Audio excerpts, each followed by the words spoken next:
El aire en la capilla era denso, casi irrespirable, una mezcla sofocante del perfume dulzón de los lirios blancos y la tristeza silenciosa de los trajes oscuros. Cada rostro a mi alrededor era una máscara de dolor, algunos genuinos, otros, como empezaba a sospechar, simple y cruelmente actuados. Estaba sentada en la primera fila, con la mirada perdida en el ataúd de caoba pulida que supuestamente contenía los restos de mi único hijo, Andrés. Mi Andrés. Sentía un vacío tan profundo en el pecho que me costaba respirar, un abismo helado que amenazaba con devorarme por completo.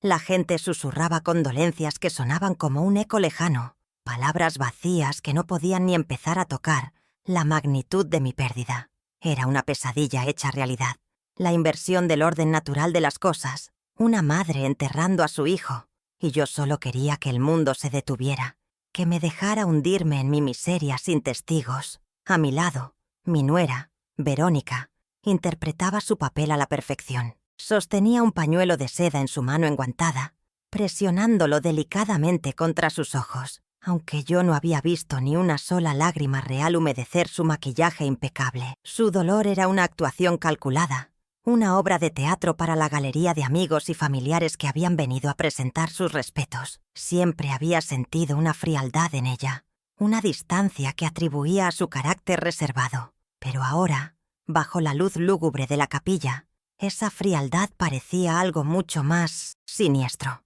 Me ofrecía un brazo para apoyarme, un gesto de consuelo que se sentía como el toque de una serpiente. Su voz, un susurro afectado, me decía que debíamos ser fuertes, que Andrés no hubiera querido vernos así. ¿Cómo se atrevía a pronunciar su nombre con tanta hipocresía en los labios? Justo en ese instante, mientras el sacerdote recitaba una letanía monótona sobre la vida eterna, sentí una vibración en el bolsillo de mi abrigo. Fue un pulso anómalo, una intromisión del mundo exterior, en mi nocietnos, mi burbuja de dolor.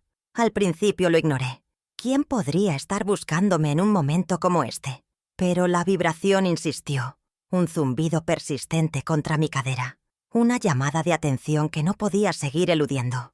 Con manos temblorosas, moviéndome con la lentitud de una anciana que de repente sentía el peso de todos sus 68 años, saqué el pequeño aparato. La pantalla iluminó mi regazo con una luz blanca y cruda, un contraste violento con la penumbra que nos envolvía. Era un número desconocido, un prefijo que no reconocía, y por un segundo pensé que sería un error, una de esas llamadas de publicidad que no respetan ni el luto. Mis dedos torpes, artríticos, casi dejan caer el teléfono, pero finalmente logré abrir el mensaje. Y entonces, mi mundo, que ya se había hecho añicos, se desintegró por completo. 7 palabras que lo cambiaron todo, que transformaron mi duelo en un terror helado, que me recorrió la espina dorsal. Sigo vivo, mamá.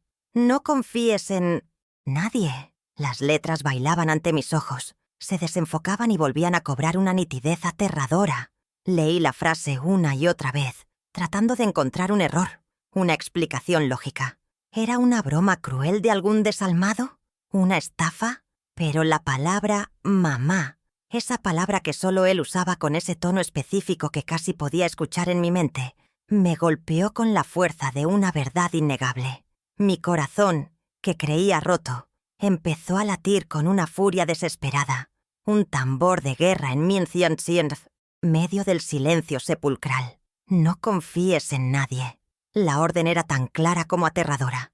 Levanté la vista del teléfono y mi mirada recorrió lentamente los rostros compungidos que me rodeaban. Mi familia, mis amigos, las personas que habían venido a ofrecerme su hombro. ¿Quién de ellos era el traidor? La mano de Verónica todavía descansaba sobre mi brazo y su tacto ahora me quemaba. Su rostro, una máscara de viuda desconsolada, parecía de repente grotesco, una farsa.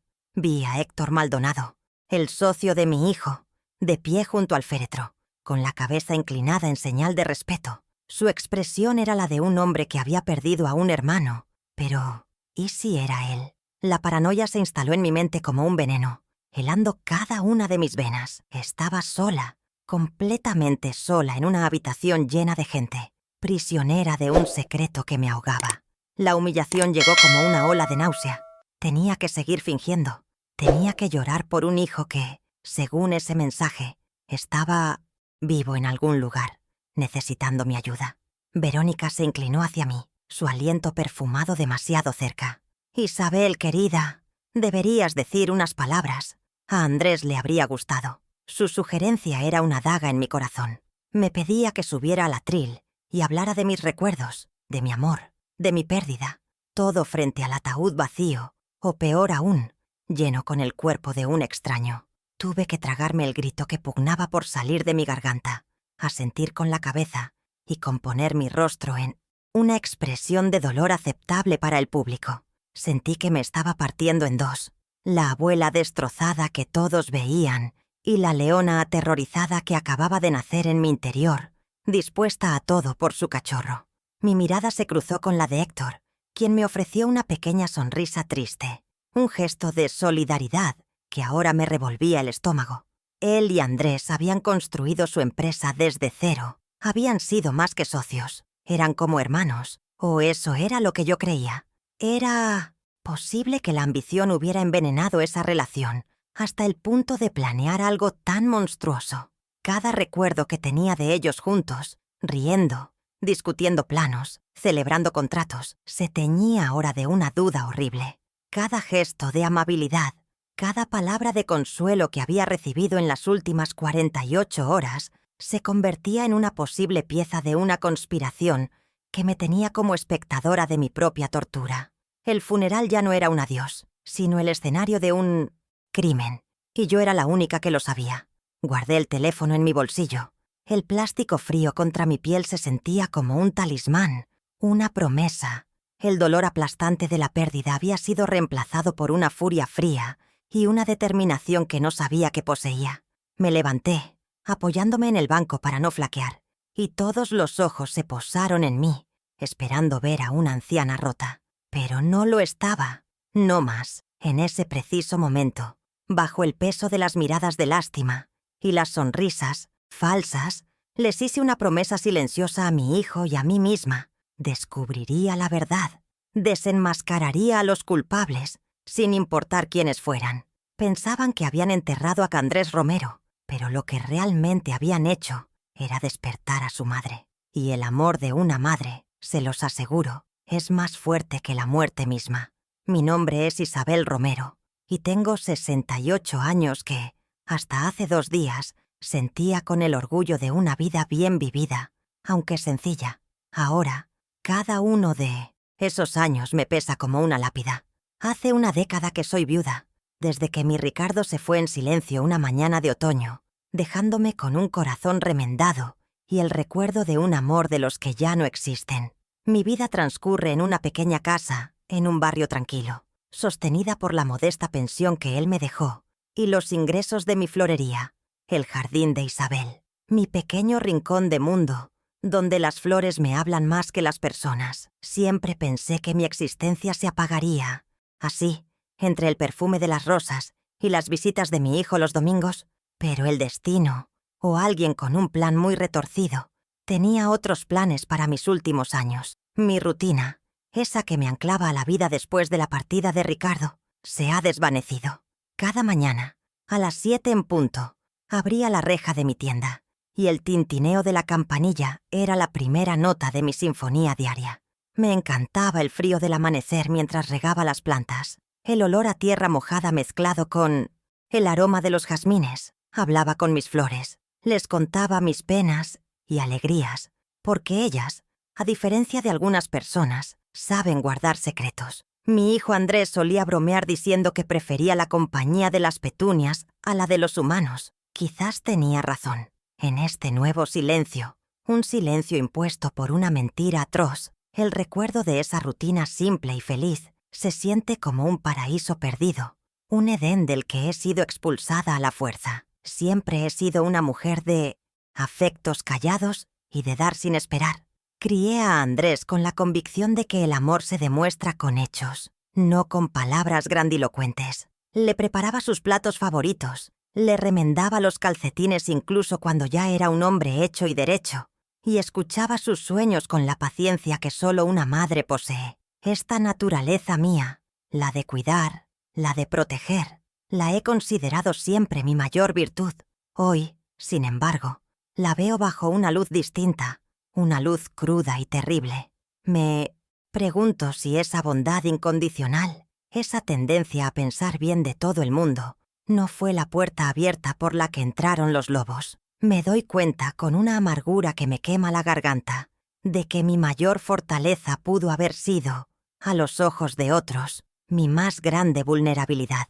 No soy una mujer de lujos. Mi casa es pequeña, pero cada rincón está impregnado de recuerdos. Las cortinas las cosí yo misma. Los muebles son los mismos que compramos con Ricardo cuando nos casamos. Y las paredes están repletas de fotografías que narran la historia de nuestra familia.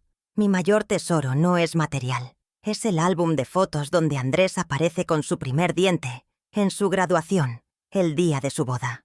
Esa vida modesta, sin embargo, me ha hecho fuerte. Me ha enseñado a valorar lo que de verdad importa. No me deslumbran las grandes fortunas, ni los apellidos importantes. Quizás por eso nunca entendí del todo a Verónica, con su sed de estatus y su necesidad de aparentar. Mi mundo es más simple, más real, y es desde la sencillez de este mundo, desde donde tendré que librar la batalla más importante de mi vida. La gente me ve y asume que soy frágil. Ven mis manos manchadas por la edad, la forma en que a veces me apoyo en los muebles para caminar cuando la artritis ataca mis rodillas. Escuchan mi voz suave y piensan que soy dócil, fácil de engañar. Es un error que muchos han cometido a lo largo de mi vida, y es un error que, ahora, usaré a mi favor. No sospechan la terquedad que se esconde detrás de mi sonrisa amable, la resiliencia que he cultivado a lo largo de casi 7 décadas de alegrías y, sobre todo, de penas. Dejaron que me acercara al fuego pensando que me consumiría, sin darse cuenta de que yo, como las flores que a veces resisten las heladas más duras, estoy hecha de un material mucho más resistente de lo que aparento. Mis manos, aunque nudosas y arrugadas, cuentan la historia de mi vida. Son manos que han plantado miles de semillas, que han cambiado pañales, que han amasado pan y que han secado lágrimas. Son las manos de una trabajadora, no las de una dama ociosa. En la tierra he aprendido la lección más importante de todas, que incluso después del invierno más crudo, la vida siempre encuentra la manera de abrirse paso, que para que algo florezca, a veces hay que remover la tierra, arrancar las malas hierbas de raíz y tener una paciencia infinita. Estas manos, que ahora tiemblan de rabia y de miedo, son las mismas que saben cómo cuidar, cómo crear y cómo defender lo que es suyo. Y mi hijo, mi Andrés, es la flor más preciada de mi jardín. Desde que enviudé, he aprendido a convivir con la soledad. No es una soledad amarga, sino una compañía silenciosa. Hablo con la fotografía de Ricardo que tengo en mi mesita de noche. Le cuento mis días, le pido consejo. Encuentro consuelo en el silencio de mi hogar, en el tic-tac del viejo reloj de pared que fue de mi abuela. Esta capacidad para estar sola, para no depender de la aprobación ni de la compañía de otros para sentirme completa, es ahora mi arma secreta. No necesito sus falsas condolencias, no busco su lástima, me basto a mí misma. Y en esta soledad autoimpuesta, en el secreto de mis 4 paredes, es donde trazaré mi plan, lejos de los ojos curiosos y de los oídos indiscretos. La resiliencia no es algo nuevo para mí. Recuerdo cuando a Ricardo le diagnosticaron su enfermedad. Los médicos nos dieron un pronóstico desolador, pero luchamos juntos durante 2 años. Fui su enfermera, su apoyo, su ancla en medio de la tormenta. Hubo noches en las que lloré en silencio en la cocina para que él no me escuchara, pero a la mañana siguiente siempre le recibía con una sonrisa y un desayuno caliente. O cuando una plaga casi acaba con mi florería, el primer año de abrirla, trabajé día y noche, investigando, probando remedios caseros, hasta que logré salvar mis plantas. Siempre he sabido luchar por lo que amo. Esta batalla es diferente, más oscura, más solitaria, pero la mujer que soy, la que se forjó en esas pruebas, sigue aquí. Por fuera, sigo siendo Isabel Romero, la viuda, la florista del barrio, la madre que acaba de perder a su único hijo, una figura digna de lástima, Una viejecita inofensiva sumida en su dolor. Que sigan pensando eso. Es precisamente la máscara que necesito. Debo interpretar el papel de la víctima desconsolada con la misma maestría con la que Verónica interpreta el de la viuda afligida. Debo dejar que me subestimen, que bajen la guardia, que crean que han ganado. Mientras ellos celebran su supuesta victoria, yo, en silencio, moveré mis piezas, buscaré mis alianzas en la sombra y prepararé el terreno. No saben que el duelo se ha transformado en un propósito y la pena en una estrategia. Así que aquí estoy, de pie en medio de las ruinas de la vida que conocía, con un teléfono en el bolsillo que es a la vez una sentencia y una esperanza. Soy una mujer de 68 años que debería estar planeando su retiro, cuidando de sus nietos, pero, en lugar de eso, me he convertido en una detective improvisada, en una guerrera silenciosa. La bondad que me definía no ha desaparecido, pero ahora está recubierta por una capa de acero. Ya no lucho solo por amor, sino por justicia. Y por la vida de mi hijo. Ellos encendieron el fuego, y ahora van a tener que enfrentarse a las llamas. No tienen ni la más remota idea de lo que una madre es capaz de hacer cuando le tocan a su cría. ¿Y tú? ¿Qué habrías hecho en mi lugar? Cuéntamelo en los comentarios. Mi familia, en realidad, era un universo que giraba en torno a un único sol. Mi hijo, Andrés. Desde que su padre nos dejó, él y yo nos convertimos en un equipo inseparable. No era solo mi hijo. Era mi confidente, mi compañero de risas y, a menudo, mi cable a tierra. Andrés heredó la bondad de su padre, pero también una cierta ingenuidad, una tendencia a ver lo mejor en las personas que, ahora lo entiendo, fue su perdición. Era un hombre trabajador, apasionado por su empresa de logística, un sueño que había construido con sudor y sacrificio. Nuestra relación era de una complicidad absoluta, de esas que se nutren de silencios entendidos y de un amor que no necesita ser proclamado a cada instante. Él era mi orgullo, la prueba viviente de que, a pesar de las dificultades, había hecho algo bueno en esta vida. Y fue precisamente ese lazo tan fuerte lo que desató la envidia y la ambición de quienes querían vernos separados. Luego llegó Verónica Salas a nuestras vidas. La conocí en una cena de empresa. Y mi primera impresión fue la de una mujer deslumbrante, de una elegancia casi intimidante. Parecía una estatua de mármol, perfectamente esculpida pero igual de fría. Siempre iba vestida con una pulcritud exagerada, con una sonrisa que nunca, ni por un segundo, llegaba a sus ojos. Había en su mirada un cálculo constante, una evaluación del entorno, de las personas, como si todo y todos fuéramos piezas en un tablero de ajedrez que solo ella controlaba. Al principio me esforcé por quererla, por ver en ella lo que mi hijo veía. Me repetía a mí misma que su aparente frialdad era solo una coraza, una forma de protegerse. ¡Qué equivocada estaba! No era una coraza, era la ausencia total de un corazón. La principal motivación de Verónica nunca fue el amor, sino la ambición. Creció en una familia con pretensiones pero sin fortuna, y desarrolló un hambre voraz por el dinero y el estatus social que mi hijo, con su éxito creciente, podía proporcionarle. Veía a Andrés no como un compañero de vida, sino como un trampolín para alcanzar el mundo al que sentía que pertenecía. Y en su camino hacia esa meta, yo era un obstáculo considerable. El amor profundo y la confianza que Andrés me profesaba eran, para ella, una amenaza directa a su control. No podía soportar que él me consultara decisiones importantes o que pasara los domingos en mi casa en lugar de en algún club social exclusivo.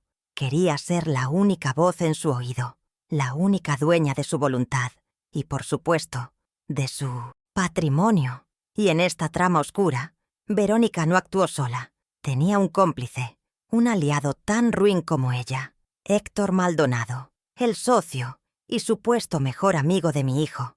Héctor era la cara amable de la traición, un hombre carismático, siempre con una broma a punto y una palmada en la espalda. Se había ganado la confianza ciega de Andrés a lo largo de los años, presentándose como el hermano que nunca tuvo.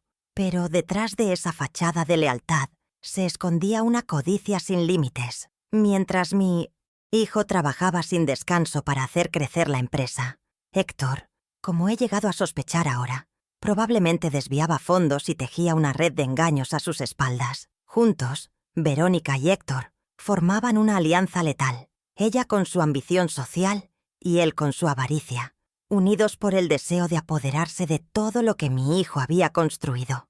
Al principio de su relación, intenté con todas mis fuerzas tender puentes con Verónica. La invitaba a comer, le regalaba los ramos de flores más hermosos de mi tienda. Le preguntaba por sus intereses, tratando de encontrar un terreno común. Pero todos mis esfuerzos chocaban contra un muro de indiferencia cortés. Recuerdo una tarde en particular, poco después de que se casaran. Le llevé una pequeña maceta con una orquídea rara que había cuidado durante meses. Ella la aceptó con una sonrisa forzada y dijo: «Gracias, Isabel. Aunque, la verdad, no soy muy de plantas. Ensucian mucho». Esa frase, dicha sin malicia aparente, me dolió profundamente. No fue lo que dijo, sino cómo lo dijo, con un desdén sutil hacia mi mundo, hacia todo lo que yo representaba. Fue la primera grieta, la primera señal de que nuestros universos nunca podrían coexistir. Los episodios que revelaban la tensión entre nosotras se fueron acumulando con el tiempo, como pequeñas gotas de veneno. En las reuniones familiares siempre encontraba la manera de menospreciar mis opiniones o mi estilo de vida. Si yo hablaba con orgullo de una nueva variedad de rosa que había conseguido para mi tienda, ella cambiaba de tema para hablar del último y carísimo viaje que habían hecho a Europa. Hacía comentarios mordaces, disfrazados de bromas, sobre mi casa acogedora pero anticuada, o sobre mi ropa práctica. Buscaba constantemente invalidarme a los ojos de mi propio hijo, pintarme como una anciana simple, anclada en el pasado, cuyas ideas ya no tenían valor en el mundo moderno y sofisticado al que ellos pertenecían. Andrés, en su bondad, nunca se daba cuenta de la malicia detrás de sus palabras, y yo callaba para no causarle problemas. Cada llamada telefónica que Andrés me hacía, cada visita que me dispensaba, era motivo de conflicto en su matrimonio. Verónica le recriminaba el tiempo que me dedicaba, acusándolo de ser un niño de mamá, una manipulación cruel diseñada para alejarlo de mí. Llegué a escuchar por casualidad una de sus discusiones, en la que ella le gritaba que ya era hora de cortar el cordón umbilical. Ella veía nuestro amor como una competencia y estaba decidida a ganarla a cualquier precio. Empezó a inventar compromisos sociales ineludibles para los domingos, a planificar viajes sorpresa justo en las fechas importantes para nuestra familia. Poco a poco, fue construyendo un muro entre nosotros, y yo, por no hacer sufrir a mi hijo, me fui resignando a verlo cada vez menos, sin entender que estaba cediendo terreno al enemigo. Así, la relación entre mi nuera y el socio de mi hijo se fue estrechando, aunque yo no lo vi, hasta que fue demasiado tarde. Encontraron en su mutua ambición la alianza perfecta. Ella quería el estatus y el control que le daría ser la única heredera de la fortuna de Andrés. Él quería el control total de la empresa, sin tener que rendirle cuentas a nadie. Juntos, diseñaron un plan monstruoso para eliminar el único obstáculo que se interponía en su camino: mi hijo. La muerte de Andrés les entregaba en bandeja de plata todo lo que deseaban. Lo que no sabían, lo que no podían ni imaginar, es que Andrés había logrado enviar un último SOS y que su inofensiva madre lo había recibido. Subestimaron el poder de un lazo que ni la muerte ni sus mentiras podían romper. El sacrificio de una madre no se anota en un libro de contabilidad. Es un goteo constante, silencioso, un acto de amor que se teje en los pequeños gestos de cada día. Durante más de 30 años, mi vida no me perteneció por completo. Era un proyecto a largo plazo cuyo único objetivo era el bienestar de Andrés. Mi pequeña florería, el jardín de Isabel, no era solo mi sustento. Era el campo fértil donde cultivé sus oportunidades. Cada rosa que vendí, cada corona fúnebre que armé con manos cansadas, cada ramo de novia que perfumó mi tienda, se convirtió en un ladrillo para el futuro de mi hijo. Renuncié a mis propios sueños, o quizás mi único sueño verdadero se convirtió en él. Y lo hice con gusto, con la certeza de que estaba invirtiendo en algo mucho más grande y duradero que yo misma. Las jornadas en 1917, la tienda eran interminables. Me levantaba antes de que saliera el sol para ir al mercado de flores, a seleccionar personalmente cada clavel, cada gerbera. Mis manos, que ahora tiemblan por la edad, eran entonces fuertes, pero estaban perpetuamente agrietadas por el agua fría y arañadas por las espinas. En invierno, el frío del almacén se me metía en los huesos, pero yo seguía trabajando, preparando los pedidos, porque un día de cierre significaba un ingreso menos para la educación de Andrés. Mientras sus compañeros de colegio se iban de vacaciones, yo pasaba los veranos entre cubos de agua y alambres, pero no sentía envidia. Cada gota de sudor en mi frente era una promesa, la promesa de que mi hijo tendría las oportunidades que yo nunca tuve. Mis renuncias no fueron solo de tiempo y esfuerzo, sino también económicas. Durante años, usé el mismo abrigo de invierno, remendado por mí misma en el forro para que no se notara. Nunca me compré una joya, no cambié los muebles de mi casa, y mis únicas salidas eran para ir a la iglesia o al parque del barrio. Cada peso que lograba ahorrar iba a parar a una libreta de ahorros que llevaba su nombre. Recuerdo la alegría que sentí el día que pude comprarle su primera computadora para la universidad. Yo comí sopa durante un mes, pero la visión de su rostro iluminado al recibirla fue el banquete más grande de mi vida. Le di todo lo que tenía, y más, sin pedir nunca nada a cambio, porque verlo triunfar era mi mayor recompensa. Pero hubo un sacrificio que superó a todos los demás, uno que me arrancó un pedazo del alma. Heredé de mis padres un pequeño terreno a las afueras de la ciudad. No era grande, pero era mi ancla, mi conexión con ellos, el lugar donde soñaba construir una casita para mi vejez. Cuando Andrés, recién salido de la universidad, me habló con ojos brillantes de su proyecto empresarial junto a Héctor, supe lo que tenía que hacer. Puse el cartel de «¿Se vende?» con el corazón en un puño. Vender esa tierra fue como vender mis propios recuerdos, renunciar al último legado tangible de mis padres. Pero cuando vi la pasión en los ojos de mi hijo, supe que estaba plantando esa herencia en un terreno mucho más fértil, su futuro. Ese dinero, obtenido de la venta de mi pasado, se convirtió en el capital inicial que permitió a Andrés y a Héctor fundar su empresa de logística. Fue mi renuncia silenciosa la que puso la primera piedra de ese imperio que ahora mi nuera y su cómplice anhelan controlar. ¡Qué ironía tan cruel! La prosperidad de la que Verónica alardea, los coches de lujo que conduce y las joyas que ostenta, todo eso fue comprado con un pedazo de mi historia, con el eco de las risas de mis padres en un campo que ya no me pertenece. Ella pisa alfombras de seda sin tener la más mínima idea del suelo sagrado que yo tuve que vender para que ella pudiera disfrutar de su vida de opulencia.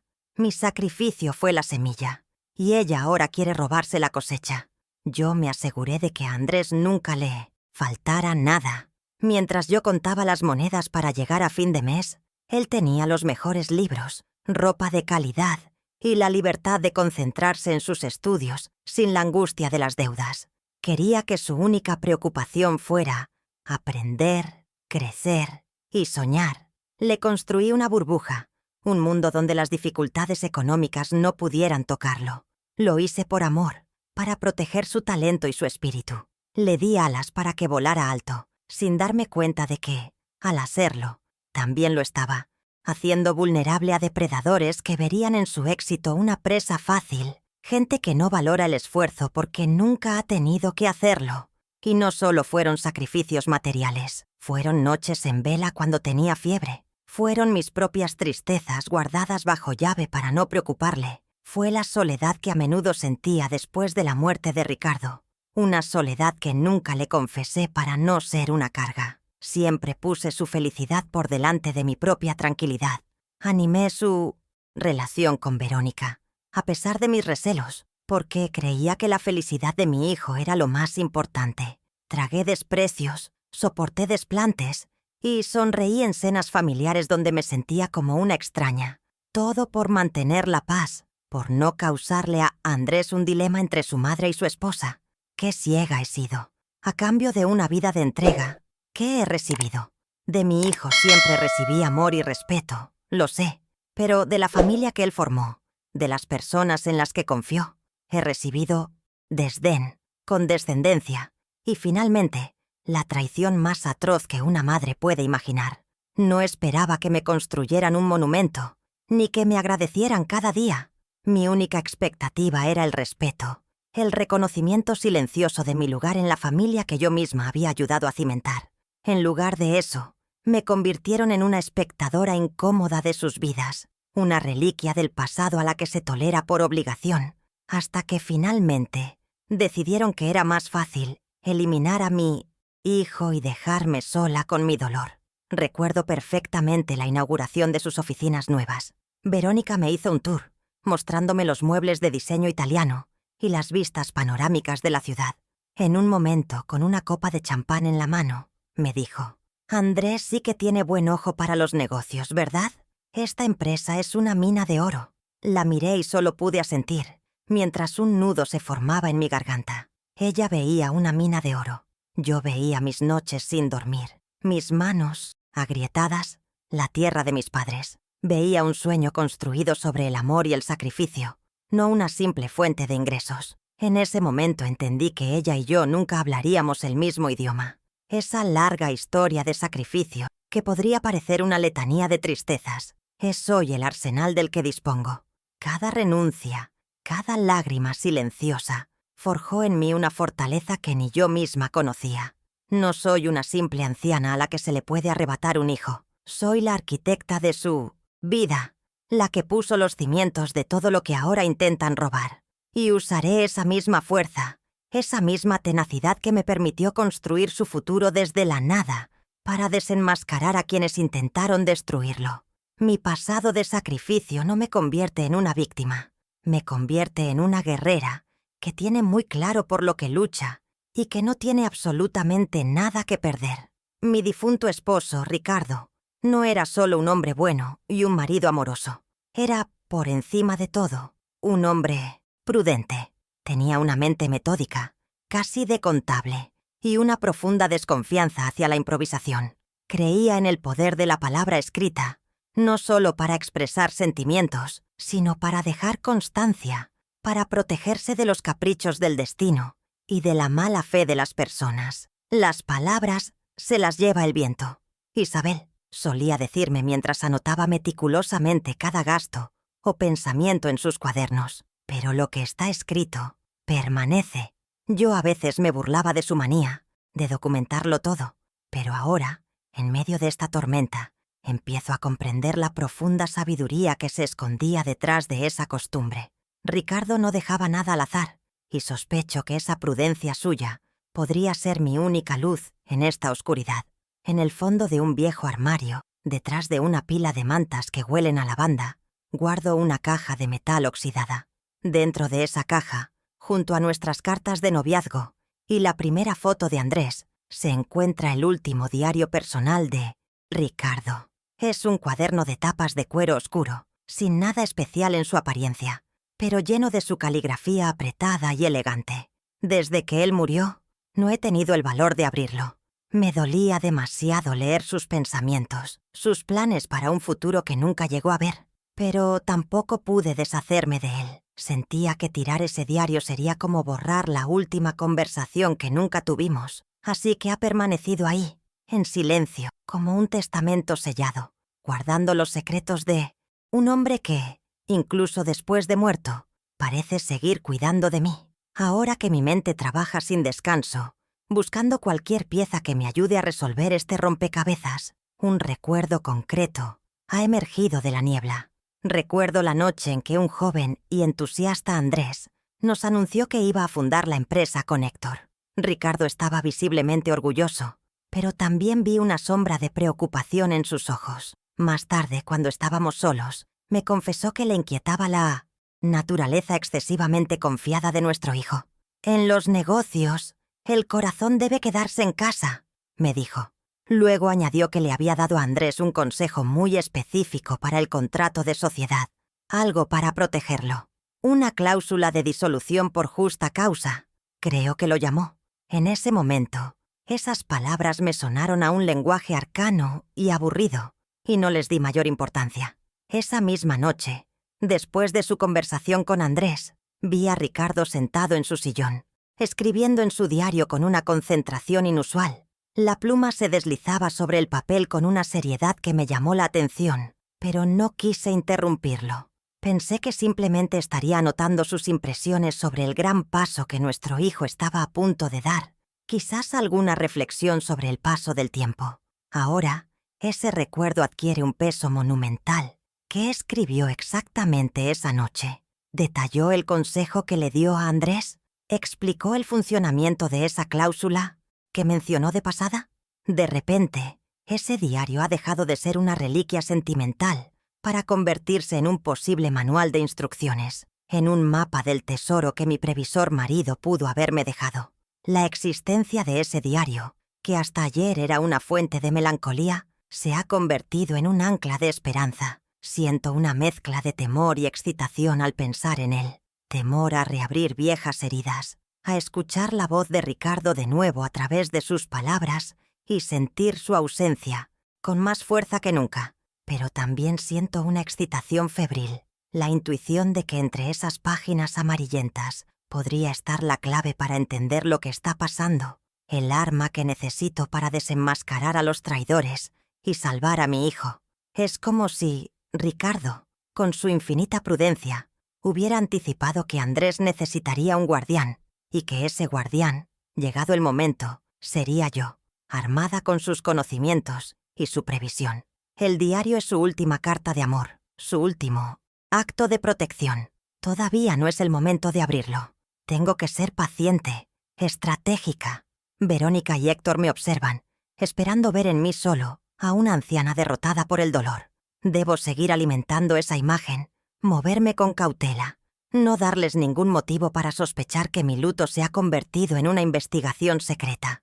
Esperaré a que la casa se llene del silencio de la noche, a que el mundo crea que duermo el sueño de los justos y los afligidos. Entonces, y solo entonces, iré a mi armario, abriré la vieja caja de metal y me enfrentaré a las palabras de mi marido.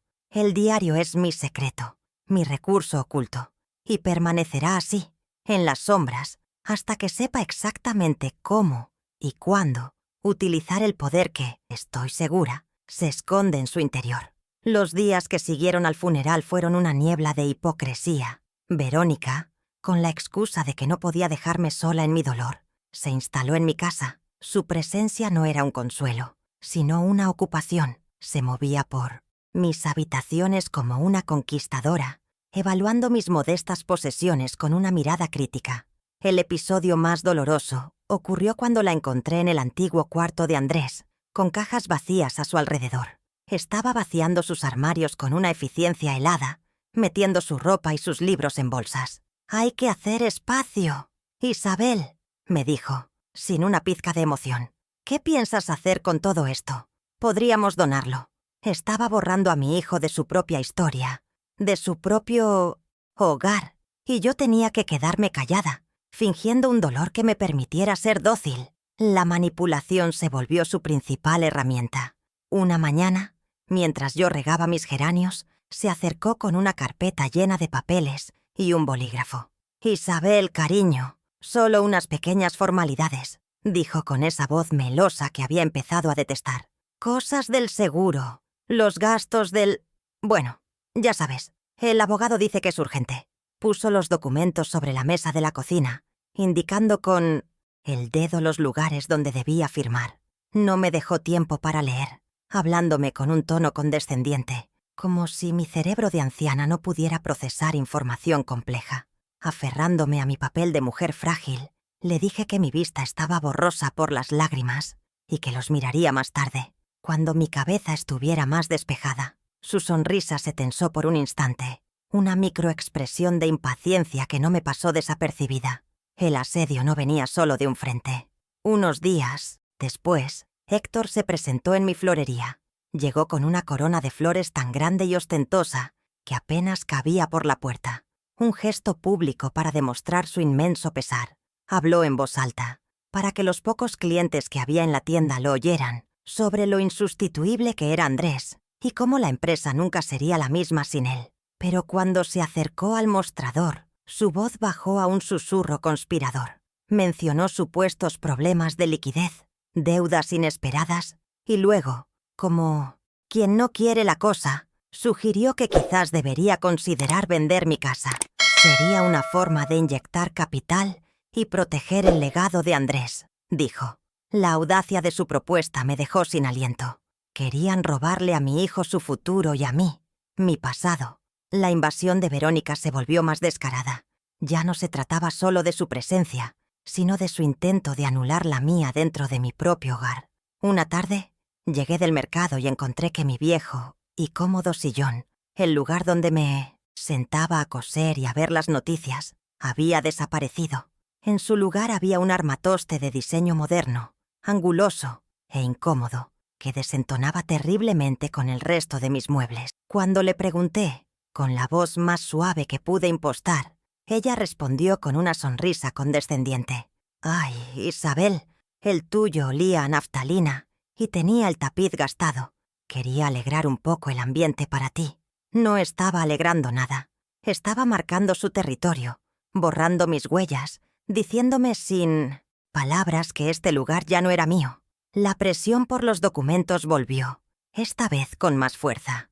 Verónica me abordó de nuevo, alegando que el abogado la estaba llamando sin parar, que los plazos se agotaban. Se paró a mi lado mientras yo estaba sentada a la mesa, su costoso perfume invadiendo mi espacio, haciéndome sentir claustrofobia. Su dedo, con una uña perfectamente manicurada, golpeaba rítmicamente la superficie de madera, un metrónomo de su impaciencia. Sentí el pánico subir por mi garganta. No podía negarme para siempre sin levantar sospechas, así que recurrí a la única arma que ellos mismos me habían dado, mi supuesta fragilidad. Dejé caer el bolígrafo, emití un pequeño gemido y me llevé una mano a la sien, fingiendo un mareo repentino. «No me siento bien, Verónica», susurré. «Necesito recostarme». Su frustración fue palpable, pero tuvo que retroceder. Incluso en público, la humillación continuaba.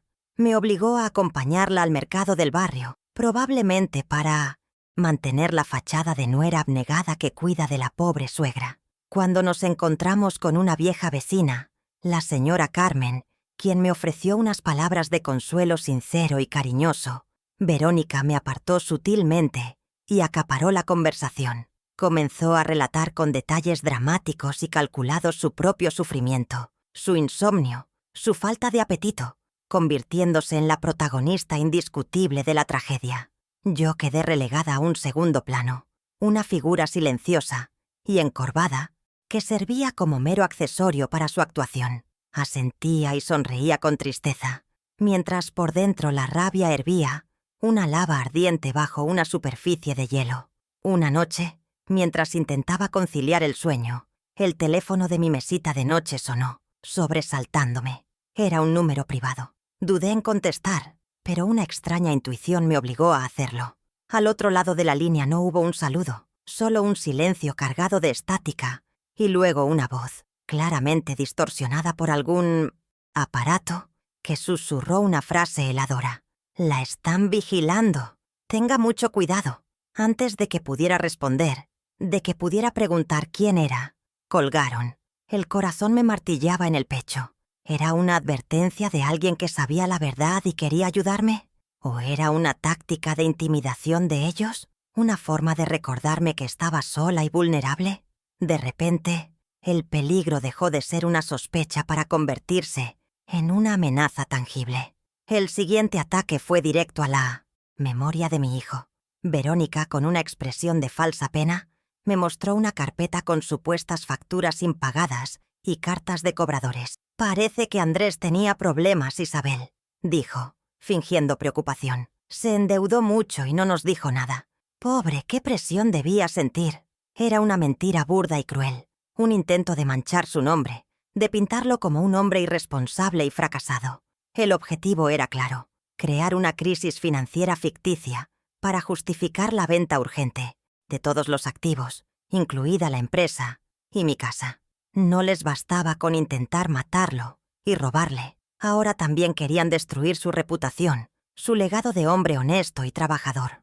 Una semana después del funeral, se celebró una misa en memoria de Andrés. La iglesia estaba llena. Verónica, vestida de un luto riguroso y elegante, Subió al púlpito a leer unas palabras. Lloró, con lágrimas que esta vez parecían ensayadas para caer en el momento justo, mientras hablaba del esposo maravilloso que había perdido y del vacío insondable que dejaba en su vida. Su actuación era tan convincente que vi a varias personas conmoverse, pero a mitad de su discurso, sus ojos se encontraron con los míos a través de la nave de la iglesia, y en ese fugaz instante, detrás del velo de dolor, vi algo más. Vi un destello de triunfo, una mirada de acero, fría y desafiante. Fue un mensaje silencioso, una declaración de guerra de una depredadora a otra. Héctor también cambió su estrategia. Su siguiente visita a mi casa no fue con gestos de falso consuelo, sino con el aire de un hombre de negocios implacable. Se sentó en el sillón que Verónica había comprado y fue directo al grano. Me habló de un supuesto activo de la empresa que, según él, requería mi firma para ser liberado. Un contrato que mi hijo había puesto a mi nombre. Era una mentira. Lo supe instintivamente, pero su tono era intimidante. Insinuó que si no cooperaba, la empresa, el gran sueño de Andrés, se vendría abajo por mi culpa. Estaba intentando arrinconarme, hacerme sentir responsable de la destrucción del legado de mi propio hijo si no accedía a sus demandas. La estocada más cruel vino de Verónica. Unos días después, se sentó a mi lado en el sofá, tomó mi mano con una ternura completamente fingida y me habló de mi futuro. Me dijo que le preocupaba mi soledad, que esta casa era demasiado grande para mí, que los recuerdos me harían daño. Y entonces soltó la bomba. He estado mirando unas residencias preciosas, Isabel. Lugares con jardines, con enfermeras, con gente de tu edad. Sería por tu bien, para que estés cuidada. La amenaza era inequívoca, envuelta en papel de seda de falsa preocupación. Querían declararme incompetente, encerrarme en un asilo de ancianos, despojarme de mi hogar, de mi autonomía y de cualquier posibilidad de interferir en sus planes. La confirmación de sus intenciones llegó por accidente. Yo estaba en mi jardín trasero, podando mis rosales, cuando escuché la voz de Verónica hablando por teléfono en el porche. Se había alejado pensando que no la oiría, pero el viento trajo fragmentos de su conversación. Escuché palabras como excelente ubicación, valor de mercado y venta rápida. Estaba hablando con un agente inmobiliario sobre mi casa. Mi casa, el lugar donde crié a mi hijo, donde amé a mi esposo, donde cada objeto cuenta una parte de mi vida. Para ella, no era un hogar, era simplemente un activo en una cartera, una propiedad lista para ser liquidada. La sangre se me heló en las venas. La falta de respeto era absoluta. La codicia, ilimitada. La confrontación final, la que rompió la delgada capa de cordialidad que aún nos cubría, sucedió una tarde. Entré en mi dormitorio y me la encontré de rodillas frente al cuadro que oculta la vieja caja fuerte de Ricardo. Tenía las manos sucias de polvo y una horquilla con la que intentaba forzar la cerradura. Al verme se sobresaltó, pero se recuperó al instante. «¡Isabel!». Estaba buscando unos papeles viejos de Andrés. Pensé que quizás los guardaba aquí, dijo, con la mentira tembándole en la voz. Por primera vez, la miré directamente a los ojos y no vi a mi nuera, sino a una ladrona. «En mi habitación no hay nada tuyo, Verónica», le dije, con una calma que me sorprendió a mí misma. Su máscara de amabilidad se resquebrajó, y durante un segundo vi en sus ojos un odio puro y asesino, antes de que se recompusiera y saliera de la habitación, sin decir una palabra más. Ese momento fue el punto de inflexión. El ataque a la caja fuerte me demostró que se les estaba acabando la paciencia. Ya no se conformaban con la manipulación sutil. Estaban dispuestos a usar la fuerza, a invadir mis espacios más íntimos. Sospechaban que yo ocultaba algo, quizás un testamento, un documento, algo que se interponía en su camino. Su desesperación los estaba volviendo imprudentes, y la imprudencia los volvía peligrosos. Supe entonces que el tiempo de fingir, de observar en silencio, se había acabado. Tenía que actuar, y tenía que hacerlo ya, antes de que encontraran el diario de Ricardo, o peor, antes de que decidieran que la única forma de neutralizarme era silenciarme para siempre. La partida de ajedrez había terminado. Ahora comenzaba la guerra. La noche en que sorprendí a Verónica intentando forzar la caja fuerte fue la noche en que la Isabel dócil y temerosa murió. Me retiré a mi habitación, pero no para llorar o para temblar de miedo. Me senté en mi mecedora, en la oscuridad, y sentí cómo una calma glacial se apoderaba de mí. El miedo, esa emoción paralizante que me había acompañado desde que leí el mensaje en el funeral, se evaporó, dejando en su lugar algo mucho más duro y afilado. La certeza de que ya no podía esperar, de que no podía limitarme a reaccionar a sus ataques. Habían cruzado la última frontera, habían profanado mi hogar y mi intimidad. Ya no se trataba de defenderme, sino de contraatacar. Dejé de ser la presa asustada para convertirme, en el silencio de mi cuarto, en la cazadora. El punto de ruptura no fue un grito ni un portazo, sino una decisión silenciosa y profunda. Miré por la puerta entreabierta hacia el salón, donde el horrible sillón moderno que Verónica había comprado parecía una mancha oscura, un símbolo de su invasión. En ese momento lo decidí. Dejé de implorar mentalmente por el amor y el respeto de personas que evidentemente eran incapaces de sentirlos. Comprendí que mendigar afecto es la forma más indigna de vivir. Mi dignidad, la que habían intentado pisotear, se irguió dentro de mí, no con arrogancia, sino con una fuerza serena. No buscaría venganza, porque la venganza es un fuego que te consume. Buscaría justicia, una justicia silenciosa, metódica e implacable, como la de mi marido Ricardo. Mi luto se había transformado en mi armadura.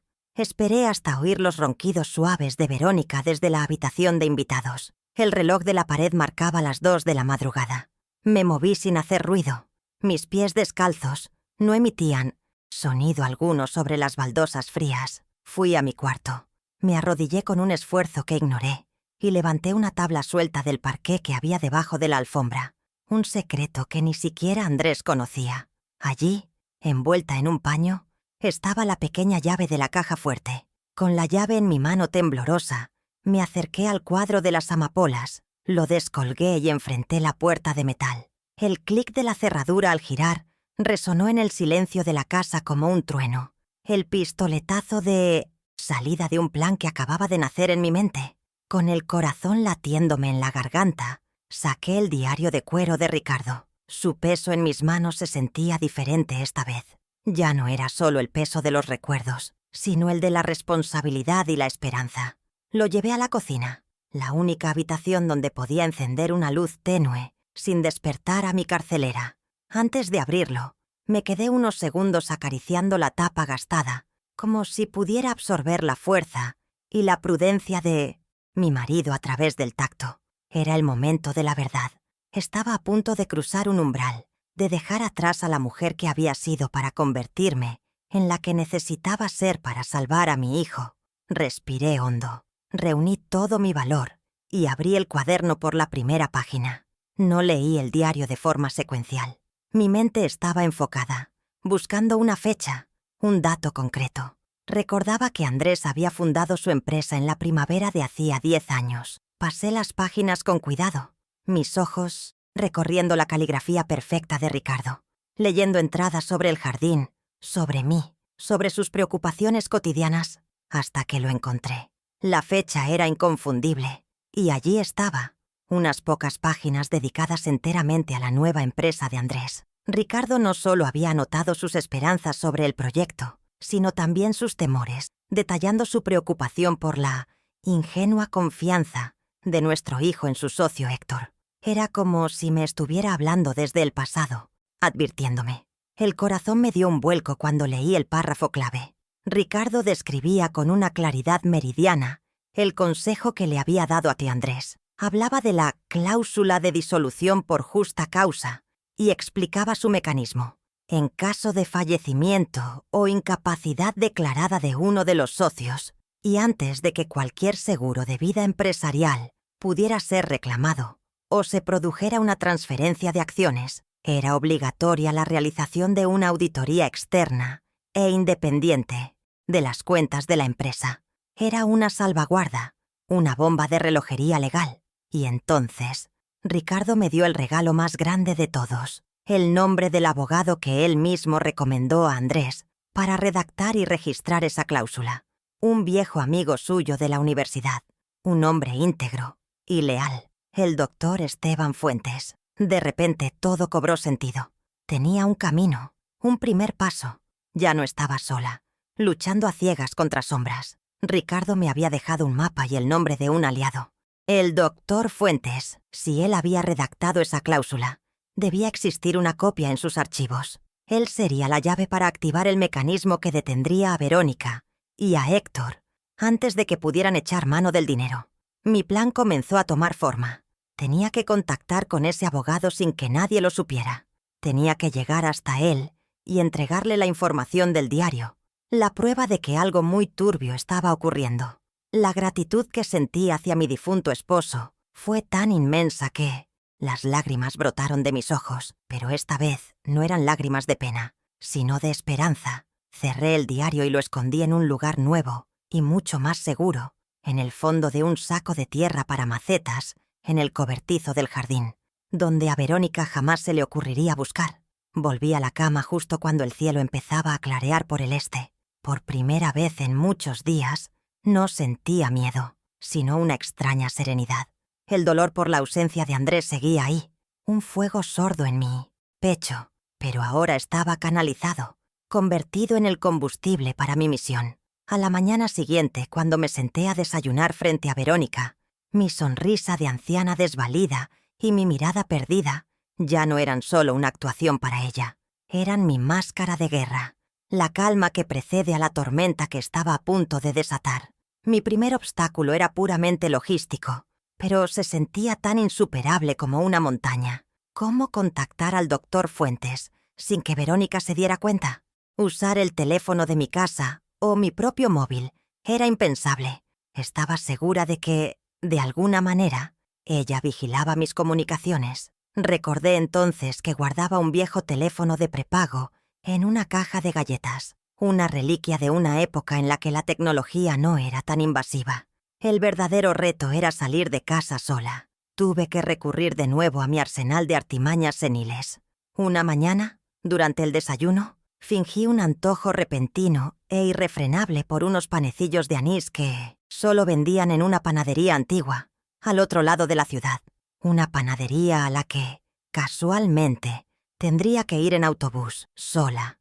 Verónica se mostró visiblemente irritada con mi capricho. Intentó disuadirme, ofreciéndose a comprarme cualquier otro dulce en la pastelería de la esquina. Pero yo insistí, con la terquedad infantil que a veces se asocia a la vejez, diciendo que el sabor de esos panecillos me recordaba a mi madre y que era lo único que me apetecía. Finalmente, con un suspiro de exasperación, cedió. Probablemente pensó que era mejor dejar que la vieja hiciera su pequeña excursión a que siguiera molestando en casa.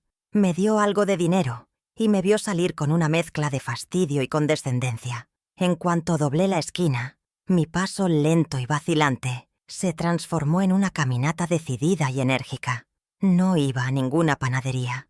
Tenía una cita con el pasado y con el futuro. Encontré un banco apartado en un parque, lejos de miradas curiosas y con manos que me temblaban por los nervios. Marqué el número que había encontrado en la vieja agenda de Ricardo.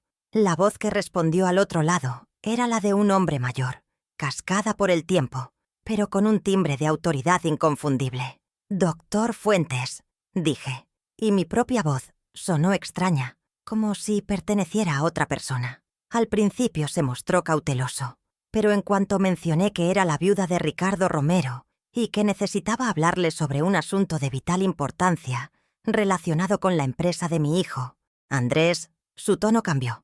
Recordaba a mi esposo con un cariño evidente. Sin dar más detalles, le supliqué una reunión urgente y absolutamente confidencial. Accedió sin dudarlo, citándome para el día siguiente en la sala de lectura de la biblioteca pública. Ese encuentro fue mi primera victoria, el primer rayo de luz en la oscuridad.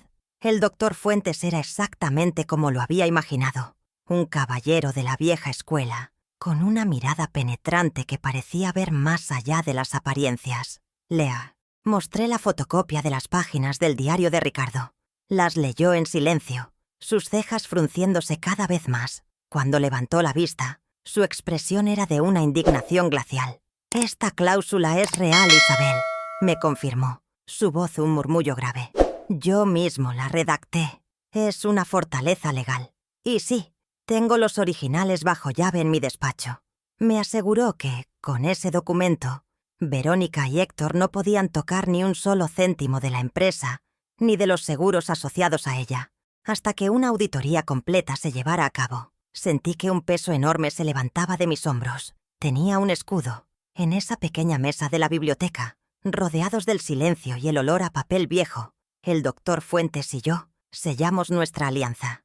Él no solo me creyó, sino que se convirtió en mi estratega.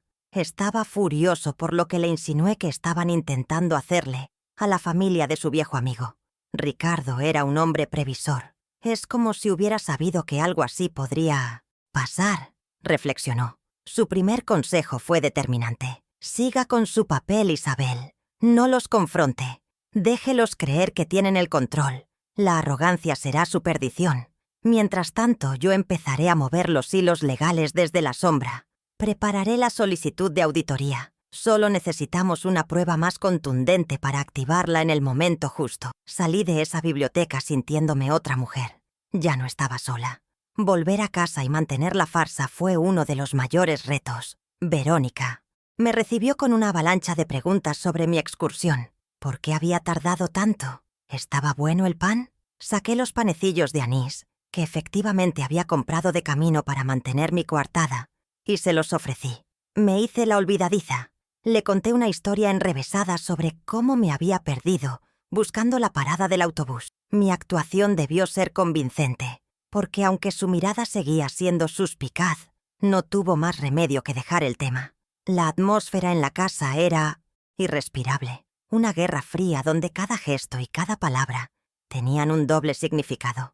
Pero ahora yo tenía un secreto que me daba poder, una esperanza que me permitía soportar su presencia. El siguiente paso, tal como me lo había indicado el doctor Fuentes, era conseguir más información, específicamente sobre los documentos que querían que firmara. La oportunidad se presentó unos días después. Verónica estaba en el salón, enfrascada en una larga llamada telefónica, con su carísimo bolso de piel reposando en una silla cercana. Con una taza de té en la mano, pasé por su lado, y con un movimiento que pareció un tropiezo torpe y accidental, derramé el líquido caliente sobre el bolso. Su grito de horror fue música para mis oídos. Corrió hacia el desastre, sacando frenéticamente sus cosas para que no se arruinaran. El teléfono, la cartera, un fajo de papeles. ¡Ay, qué torpe soy! Perdóname, hija, exclamé, con la voz temblorosa de una anciana mortificada. Me apresuré a ayudarla, cogiendo un paño de la cocina y secando con cuidado cada objeto que ella sacaba del bolso y ponía sobre la mesa. Mientras ella se lamentaba por la mancha en la piel del bolso, mis ojos devoraban la información de los papeles esparcidos. Eran los documentos. Vi los encabezados con claridad. Póliza de seguro de vida empresarial. Formulario de transferencia de control accionario por defunción. Declaración de beneficiaria única. Mi cerebro trabajó a una velocidad de vértigo, memorizando los datos clave, el nombre del banco, el número de la póliza de 7 cifras y la cantidad, una suma millonaria que me revolvió el estómago. Esa misma tarde, escribí los datos en un papelito, lo doblé hasta hacerlo minúsculo y lo escondí dentro de un ejemplar del periódico del día.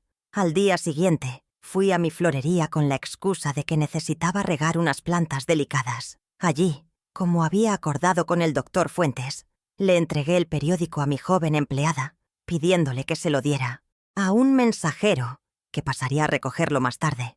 El mensajero era el asistente del abogado. Con esa información en su poder, el doctor Fuentes actuó con una celeridad impresionante. Interpuso una medida cautelar urgente ante el banco y la compañía de seguros, adjuntando una copia del contrato de sociedad. La consecuencia fue inmediata. La póliza millonaria quedaba congelada. Podían solicitarla, pero nadie les pagaría hasta que un juez lo autorizara. El efecto de esta pequeña victoria no tardó en manifestarse. Noté un cambio palpable en el comportamiento de Verónica y Héctor, quien ahora venía a casa casi a diario. Susurraban constantemente en rincones, sus rostros reflejaban una tensión y una frustración crecientes. Los escuché discutir sobre problemas inesperados y retrasos burocráticos. Estaban chocando contra un muro invisible, una barrera legal que no podían comprender y mucho menos derribar. La fuente de dinero rápido y fácil con la que contaban se les había cerrado de golpe, y no tenían ni la más remota idea de que la frágil anciana que les servía el café era la mano que había puesto el cerrojo. Estas pequeñas batallas, ganadas en silencio, eran el aire que necesitaba para seguir respirando. No eran la justicia definitiva, pero demostraban que mi plan, el plan de Ricardo, estaba funcionando. Cada obstáculo que yo ponía en su camino era una grieta más en su fachada de poder y control. Veía su desesperación crecer, y eso alimentaba mi determinación. La guerra, silenciosa, estaba inclinándose a mi favor. Ellos creían estar luchando contra un sistema anónimo e ineficiente, pero su verdadero enemigo era una madre de 68 años, armada con el diario de su esposo y un amor por su hijo que ellos, en su mezquindad, nunca podrían llegar a comprender. Si quieres escuchar más historias como esta, suscríbete y acompáñame. El día del juicio final no llegó con trompetas ni con fuego, sino con una convocatoria para una reunión de la junta directiva. Desesperados por el bloqueo de la póliza de seguro, Verónica y Héctor habían ideado un nuevo plan: forzar la transferencia de las acciones y el control de la empresa a través de una votación del consejo. Para darle un barniz de legitimidad a su maniobra, Verónica insistió en mi presencia. «Debes estar allí, Isabel», me dijo, con su falsa dulzura. «Es un homenaje a la memoria de Andrés. Tu presencia demostrará la unidad de la familia en este momento tan difícil». Quería utilizarme como un peón, como la figura de la madre doliente que bendecía su coronación. Asentí con una docilidad ensayada, mientras por dentro mi corazón latía con el ritmo de un tambor de guerra. Sabía que ese no sería su homenaje, sino su final. La sala de juntas era un espacio frío y desalmado en el último piso de un rascacielos de cristal. Una larga mesa de caoba pulida reflejaba los rostros serios de los miembros del consejo, hombres de negocios que solo entendían el lenguaje de los números. Verónica y Héctor presidían la reunión desde la cabecera, proyectando una imagen de poder y control. Se veían triunfantes, convencidos de que por fin habían encontrado la manera de sortear los inexplicables obstáculos burocráticos y hacerse con el premio gordo. Yo fui conducida a una silla al final de la mesa, un lugar discreto desde el que podía observarlo todo. Para ellos, yo era una figura decorativa, una ancianita gris e irrelevante. No podían estar más equivocados. Yo era el fantasma de su futuro, la personificación de la justicia que venía a reclamar lo suyo. Héctor tomó la palabra, su voz resonando con una confianza impostada. Presentó informes, gráficos y proyecciones, hablando de la necesidad de una transición rápida para asegurar la continuidad del brillante legado de Andrés. Verónica intervino en un par de ocasiones, con la voz entrecortada por una emoción perfectamente fingida, para reafirmar su compromiso de honrar la memoria de mi amado esposo al frente de la compañía que él construyó. Era una actuación magistral, y vi cómo algunos miembros del consejo asentían con compasión. Estaban a punto de lograrlo. El abogado de la empresa ya tenía los documentos de la transferencia listos para la firma. La tensión en la sala era casi palpable. Contuve la respiración, esperando la señal, el momento exacto en que la farsa se derrumbaría. Y entonces, justo cuando el presidente del consejo carraspeó, listo para solicitar la votación final, las puertas dobles de la sala se abrieron de par en par. No fue una entrada violenta, sino solemne, lo que la hizo aún más impactante. El doctor Esteban Fuentes entró en la habitación. Su figura, aunque encorvada por los años, parecía llenar todo el espacio. No venía solo. A su lado caminaban dos hombres de traje oscuro con portafolios, y detrás de ellos, dos oficiales de policía uniformados, cuya sola presencia hizo que un silencio de tumba cayera sobre la sala. Todos los rostros se giraron hacia la puerta, las expresiones de sorpresa y confusión reemplazando la formalidad de la reunión. La partida de ajedrez había terminado. El jaque mate estaba a punto de ser declarado. La voz del doctor Fuentes tranquila pero cargada de una autoridad inquebrantable, rompió el silencio. Buenas tardes, señores. Mi nombre es Esteban Fuentes y represento los intereses legales de la familia Romero. Caminó lentamente hasta situarse junto a la mesa, frente a un Héctor y una Verónica petrificados. Lamento interrumpir, pero esta reunión, y cualquier decisión que se tome en ella, es completamente nula e ilegal. Sacó un documento de su maletín. Según el artículo 14 de los estatutos de fundación de esta empresa, invoco la cláusula de disolución por justa causa, redactada y firmada por ambos socios fundadores. La bomba había sido lanzada, y su onda expansiva apenas comenzaba a sentirse en la sala. El caos se desató. Héctor fue el primero en reaccionar, poniéndose de pie de un salto. ¿Pero quién se cree que es? ¿Usted? Esta cláusula no existe. ¡Seguridad!, gritó, con el rostro enrojecido por la furia. Verónica a su lado lo secundó, acusando al doctor Fuentes de ser un impostor senil. «No tiene ningún derecho a estar aquí. Esto es una propiedad privada», chilló. Pero sus gritos de indignación se ahogaron en el vacío. La presencia impasible de los policías y la mirada de acero del doctor Fuentes les quitaron toda credibilidad. Sus protestas sonaban huecas, desesperadas. El pánico empezó a reemplazar la arrogancia en sus rostros, mientras los demás miembros del consejo los observaban, entre desconcertados y horrorizados, como si vieran a dos animales acorralados en una jaula. El doctor Fuentes esperó a que se agotaran sus gritos y luego asestó el siguiente golpe, esta vez con una frialdad quirúrgica. No solo la cláusula es real, sino que, debido a serias sospechas de fraude y malversación, queda activada de forma inmediata una auditoría externa completa de las finanzas de esta compañía. La palabra fraude resonó en la sala como una condena. Los auditores que lo acompañaban dieron un paso al frente, como para confirmar sus palabras, y entonces el abogado remató. Además, la condición principal para que esta transferencia de poder pudiera siquiera considerarse, es decir, el fallecimiento certificado del señor Andrés Romero, se encuentra actualmente bajo investigación policial por ser un posible montaje fraudulento.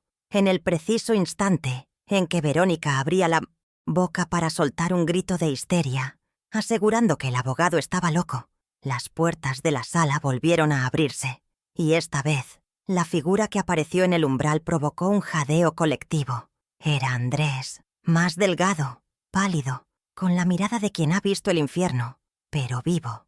Caminaba con dificultad, apoyado en el brazo de un detective de paisano, pero estaba allí, de pie. El mundo pareció detenerse. Vi el rostro de Verónica transformarse en una máscara de terror puro, sus ojos desorbitados, su piel adquiriendo un tono ceroso. Su boca se abrió, pero de ella no salió ningún sonido. Había visto a un fantasma, el fantasma de su propia y estrepitosa caída. Mi hijo no miró a nadie más. Sus ojos, llenos de un dolor y una determinación que nunca antes le había visto, se clavaron en los de su esposa. Avanzó lentamente, cada paso un martillazo sobre el ataúd de las mentiras de ella. Se detuvo justo frente a la cabecera de la mesa. La sala entera contenía la respiración. «Hola, Verónica», dijo Andrés, y su voz, aunque débil, cortó el aire como un cuchillo. «Hola, Héctor».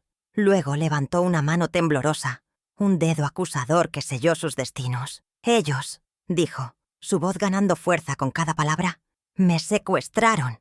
Pagaron para que me mataran y me tiraran a un río, pero se equivocaron». El relato que siguió fue breve, conciso y demoledor. Una crónica del horror contada con una calma escalofriante. Cuando Andrés terminó de hablar, un silencio sepulcral llenó la foas sala. Nadie se movía, nadie respiraba. Entonces, los dos oficiales de policía uniformados dieron un paso al frente. Uno se colocó detrás de Verónica y el otro detrás de Héctor. Con una profesionalidad impasible, les informaron de que quedaban detenidos como sospechosos de conspiración para cometer asesinato y fraude. El sonido metálico y seco de las esposas, cerrándose en sus muñecas, fue el punto final de su historia de ambición y traición. Su humillación fue total, pública y sin paliativos. Y yo, desde mi silla al final de la mesa, observé la escena. No sentí alegría ni sed de venganza. Solo sentí el peso inmenso y liberador de la justicia. Una justicia silenciosa que por fin había encontrado su voz. La caída de Verónica y Héctor fue tan espectacular como su ambición. Las imágenes de ellos saliendo esposados de su propio edificio corporativo abrieron los noticieros esa noche. El escándalo fue mayúsculo. La comidilla de la ciudad durante semanas. Perdieron todo en un instante. No solo su libertad, sino también su preciado estatus social. Sus nombres, antes sinónimos de éxito y glamour, se convirtieron en un sinónimo de vergüenza y criminalidad. Todos los amigos influyentes que habían cultivado les dieron la espalda. Su mundo, construido sobre cimientos de codicia y apariencia, se derrumbó como un castillo de naipes, dejándolos solos y expuestos en medio de las ruinas de su propia maldad. La justicia, a veces, es poética en su forma de devolver los golpes. Las consecuencias legales fueron severas e inevitables, con el testimonio de mi hijo como prueba principal, sumado a la auditoría que reveló años de desfalcos por parte de Héctor. La fiscalía construyó un caso sólido como una roca. Se enfrentaron a una larga lista de cargos que iban desde conspiración para cometer asesinato y secuestro, hasta fraude masivo y falsificación de documentos. Intentaron culparse el uno al otro, en un último y patético intento de salvarse, pero sus mentiras solo los hundieron más. Pelfer. Juicio fue rápido. Fueron sentenciados a largas condenas de prisión, un final justo y merecido para dos personas que valoraron tanto el dinero, que estuvieron dispuestas a quitar una vida para obtenerlo. Nunca volverían a ver la luz del día como personas libres. Mientras ellos se hundían, yo renacía. La historia de la abuela detective, como me apodó un periódico local, salió a la luz. Dejé de ser la viejecita frágil y digna de lástima para convertirme, a los ojos de todos, en la matriarca, astuta y valiente que había salvado a su familia. No busqué la fama ni el reconocimiento, pero acepté con una tranquila dignidad este nuevo papel. La gente me saludaba por la calle con respeto. Mis clientes en la florería me miraban con admiración. Por primera vez en mi vida, me sentí vista no por lo que hacía por los demás, sino por lo que era. Una mujer fuerte, resiliente, que había demostrado que la edad y la apariencia no son medida para el coraje. El camino de recuperación de Andrés fue largo y arduo. Las heridas físicas sanaron con el tiempo, pero las cicatrices emocionales, las que dejó la traición de su esposa y su mejor amigo, eran mucho más profundas. Pasó por un periodo de oscuridad, de rabia y de desconfianza hacia el mundo. Estuve a su lado en cada paso, no sobreprotegiéndolo como quizás habría hecho antes, sino escuchándolo, dándole espacio y recordándole la fuerza que llevaba dentro. Nuestra relación se transformó. Ya no éramos solo madre e hijo, sino dos supervivientes que se sostenían mutuamente. Juntos, pieza por pieza, comenzamos a reconstruir no solo su empresa, sino también su fe en la vida y en las personas. Con Verónica, por supuesto, no hubo posibilidad alguna de reconciliación ni de perdón. Un acto de esa magnitud no admite segundas oportunidades. La traición había sido tan absoluta, tan monstruosa, que borraba cualquier recuerdo de los buenos momentos que pudieran haber existido. Desde su cama de hospital, una de las primeras cosas que hizo Andrés fue llamar a un abogado para iniciar los trámites de divorcio. Fue un corte limpio, definitivo. Ella fue extirpada de nuestras vidas como un tumor maligno. Su nombre dejó de pronunciarse en nuestra casa. Para nosotros, Verónica Salas dejó de existir el día que decidió que la vida de mi hijo valía menos que una póliza de seguro. La empresa, el sueño de Andrés, también tuvo que ser sanada. La auditoría que inició el doctor Fuentes sacó a la luz una red de corrupción y desvíos de fondos que Héctor había estado tejiendo durante años, a espaldas de mi hijo. Fue un golpe duro, pero también una purga necesaria. Con Héctor en la cárcel y los miembros del consejo cómplices de su gestión destituidos, Andrés, una vez recuperado, tuvo la oportunidad de reconstruir su compañía desde cero. Formó un nuevo equipo, gente leal y honesta, y refundó la empresa sobre los valores que siempre debió tener: el trabajo duro, la integridad y el respeto. La crisis, al final, se convirtió en una oportunidad para hacer las cosas bien. Nuestra vida cambió por completo. Vendimos la ostentosa casa en la que Andrés y Verónica habían vivido, un lugar lleno de malos recuerdos, y él se mudó a un apartamento más sencillo y acogedor, cerca de mi casa y de mi florería. Volvimos a una vida más simple, más auténtica.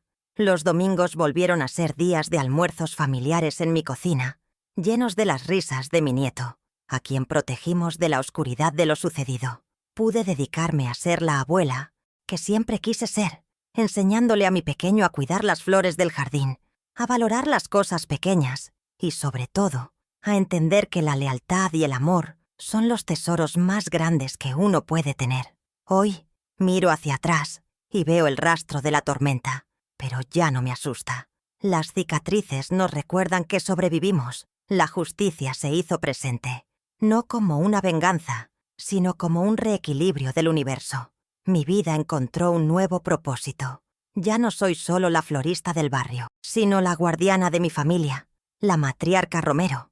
Encontré una fuerza que no sabía que poseía, una fuerza nacida del amor más puro y feroz que existe, el de una madre por su hijo. Y aunque el precio fue alto, recuperamos lo más importante, nuestra paz, nuestra dignidad y a nosotros mismos. El sol vuelve a brillar en nuestro jardín.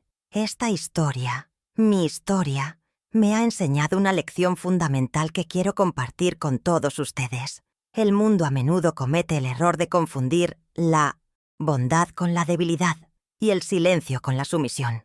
Creyeron que, por ser una anciana callada y amable, yo era una pieza frágil que podían romper y descartar. Pero la verdadera fortaleza no reside en la voz que más grita, ni en el puño que más fuerte golpea. Reside en el espíritu que persevera en silencio, en la dignidad que no se vende y en el amor que se niega a rendirse. Nunca subestimen la fuerza que se esconde detrás de una mirada tranquila. A menudo, las almas más apacibles son las que albergan las voluntades más inquebrantables, capaces de mover montañas si se les da el motivo correcto.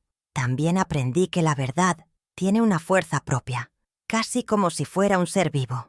Mis enemigos intentaron enterrarla bajo kilos de tierra, dentro de un ataúd de caoba, y la disfrazaron con un manto de mentiras y lágrimas falsas. Pero la verdad, por mucho que intenten ahogarla, siempre lucha por respirar. Es como una semilla diminuta plantada bajo el cemento. Puede que tarde, que su camino sea tortuoso, pero al final siempre encuentra una grieta por la que abrirse paso hacia la luz. La mentira requiere un esfuerzo constante para mantenerse, pero la verdad simplemente es, y cuando finalmente emerge, lo hace con una fuerza devastadora, capaz de demoler los imperios más sólidos construidos sobre el engaño.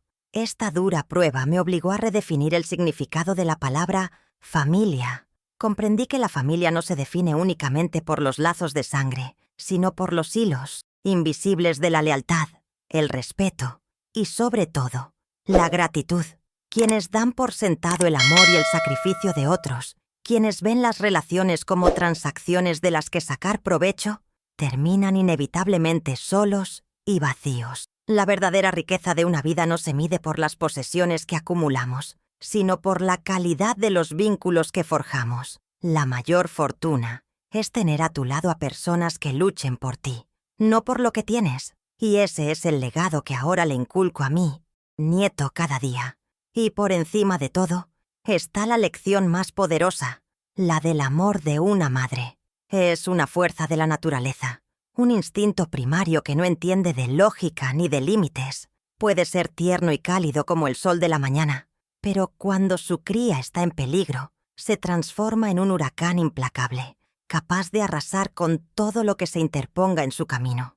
Fue ese amor el que agudizó mis sentidos, el que me dio el coraje para enfrentarme a un enemigo que parecía invencible, y la astucia para luchar en una guerra para la que no estaba preparada.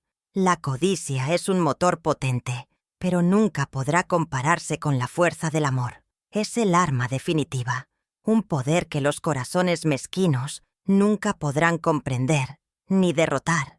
Hoy, mi pequeño jardín vuelve a estar lleno de flores y mi casa llena de risas.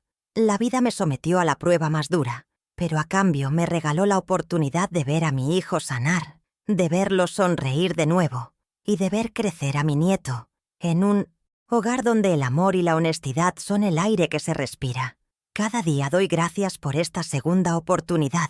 La lección final, quizás, es esa: valorar la lealtad, proteger a los nuestros y nunca, nunca dar el amor por sentado. Porque al final del día es lo único que realmente nos queda. Me encantaría saber si alguna vez te pasó algo parecido o qué te ha enseñado esta historia. Tu experiencia también es valiosa.